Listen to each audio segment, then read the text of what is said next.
حضرت ابو ہریرہ رضی اللہ تعالیٰ فرماتے ہیں میری ماں اسلام کے دامن سے دور تھی، میں اسے اسلام کی دعوت دیتا تھا، وہ مانتی نہیں تھی۔ ایک دن دوبارہ اسے اسلام کی دعوت دی، اس نے پیارے آقا کی شان میں ایسی بات کہی جس کو میں سن نہیں سکتا تھا، میرا دل بڑا بے قرار ہوا۔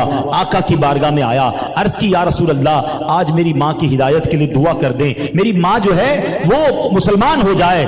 نبی پاک نے دعا دی، اللہم اہدی ام ابی ہریرہ، یا اللہ ابو ہریرہ کی ماں کو ہدایت عطا فرما۔ صحابی کا عقیدہ دیکھو، خوش ہو گئے، دوڑتے ہوئے گھر گئے۔ نبی پاک نے دعا دی ہے نا، کام بن گیا ہے۔ گھر گئے تو پانی گرنے کی آواز آ رہی تھی، سمجھ آ گیا ماں غسل کر رہی ہے۔ غسل خانے کے باہر کھڑے ہو گئے، ماں غسل کر کے باہر نکلی اور نکلتے ہی کہتے ہیں ابو ہریرہ گواہ ہو جاؤ، اشہد ان لا الہ الا اللہ واشہد ان محمد عبدہ ورسولہ، اللہ اکبر۔ ابو ہریرہ کہتے ہیں میری خوشی کی انتہا نہ رہی، دوڑتے ہوئے نبی پاک کے پاس آئے، حضور میری ماں نے ایمان قبول کر لیا ہے۔ اللہ اکبر۔ آقا جو فرماتے، زبان حق سے جو نکلتا تھا وہ پورا ہو جاتا۔